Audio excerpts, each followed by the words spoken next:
Hello students, आज हम next poem करेंगे अमेंडा। ये जो पोएम है रॉबिन क्लीन ने लिखी है। इस पोएम के अंदर मेनली एक छोटी सी लड़की की मनोदशा को दर्शाया गया है।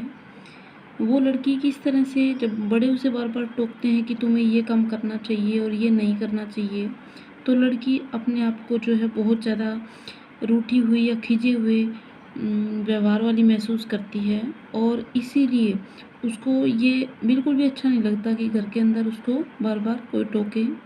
तो लड़की अपने आप को कभी एक ऑर्फन समझती है या कभी एक रपुंजल समझती है और वो अपने ही विचारों में खोई हुई रहती है और बड़ों की बातों पर बिल्कुल भी ध्यान नहीं देती। आइए देखते हैं, करते हैं इसके स्टेंजा। फर्स्ट स्टेंजा है, don't bite your nails Amanda. Amanda नाम की लड़की को उसके माता या पिता में से किसी के द्वारा टोका जाता है। तो ये वो लड़की जब दांतों से उन नाखूनों को कुतरती है तो उसको टोका जाता है कि अपने नाखूनों को मत कुतरो। Don't hunch your shoulders Amanda. Amanda अपने कंधों को इस तरह से मत झुकाया करो, मतलब जिससे कुबड़ बन जाता है। स्टॉप दैट स्लाउचिंग, इस तरह से दुबक के बैठना बंद करो। एंड सिट अप स्ट्रेट, और सीधी बैठो अमेंडा। अब यहाँ इन तीनों लाइंस के अंदर माता या पिता में से किसी ने उसको टोकते हुए और उसको समझाने की कोशिश की है, लेकिन इन 3 लाइन के अंदर बच्चे की मनोदशा का वर्णन किया गया है, जिसमें लड़की अपने आप को एक मत्स्यांगना समझती है। देयर इज़ ए लैंग्विड इमेराल्ड सी, एक शांत सा विशाल विस्तृत हरा भरा समुद्र है। Where the sole inhabitant is me, जहाँ पे लड़की उस समुद्र के अंदर जो मत्स्यांगनाएँ होती हैं उनके रूप में अपने आप को चित्रित कर रही है। लड़की सोचती है कि शांत समुद्र के अंदर सिर्फ वो अकेली निवासी है। ए मरमेड, यानी कि एक मत्स्यांगना। ड्रिफ्टिंग ब्लिशफुली, और वो धीरे धीरे किस तरह से अपने आप को पानी के अंदर या लहरों के अंदर तैरता हुआ महसूस कर रही है। सेकेंड स्टेंजा है, did you finish your homework Amanda. अब माता पिता में से किसी एक ने उसको टोका तो ये पूछा कि क्या तुम्हें जो स्कूल में होमवर्क मिला था, क्या तुमने वो होमवर्क कर लिया है। Did you tidy your room Amanda, क्या तुमने अपने कमरे को साफ किया है।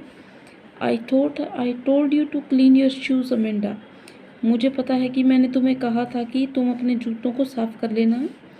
इन तीनों लाइनों के अंदर वैसे ही उपदेश दिया गया है, एडवाइस किया गया है लड़की को। किसी चीज़ के लिए मना करते हैं और किसी चीज़ के लिए करने के लिए बोलते हैं। नेक्स्ट 3 लाइन्स के अंदर लड़की जो महसूस कर रही है उनको एक्सप्रेस किया गया है। आई एम एन ऑर्फन, लड़की कहती है कि वो एक अनाथ है। रोमिंग द स्ट्रीट, जो गलियों के अंदर घूम रही है। आई पैटर्न सॉफ्ट डस्ट का मतलब है जो कोमल सी दिखने वाली धूल है। पैटर्न का मतलब जैसे ही लड़की धूल के अंदर पाँव रखती है तो पैटर्न बनते हैं, यानी कि आकृतियाँ बन जाती हैं। With my hushed bare feet, hushed का मतलब है शांत खामोश, बेयर यानी कि नंगे पाँव से जैसे ही वो धूल के अंदर अपने पाँव रखती है तो उसी मिट्टी के अंदर आकृतियाँ बन जाती हैं। द साइलेंस इज़ गोल्डन, लड़की की नज़र में चुप रहना, मौन रहना सोने के समान है। द फ्रीडम इज़ स्वीट, और जो आज़ादी है वो बहुत मधुर होती है। मतलब लड़की ऐसी कल्पना कर रही है कि वो नंगे पाँव गली के अंदर घूम रही है और धूल के अंदर जैसे ही पाँव रख रही है तो आकृतियाँ बन जाती हैं। उसके चारों ओर बिल्कुल खामोशी होती है और उसको डांटने वाला कोई भी नहीं है, बिल्कुल खामोशी है चारों ओर।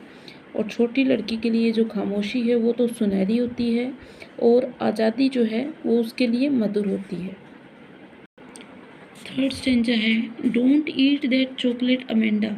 अमेंडा, तुम चॉकलेट मत खाया करो। रिमेंबर योर एक्ने, क्या तुम्हें अपने चेहरे पर निकले हुए मुहासे याद नहीं है।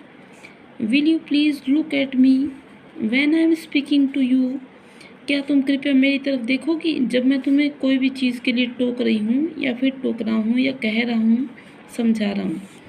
फिर लड़की रियलाइज़ करती है, आई एम रपुंजल, लड़की कहती है कि मैं तो रपुंजल हूँ, यानी कि जो समुद्र के अंदर रहने वाली एक सुंदर लाल से बालों वाली लड़की।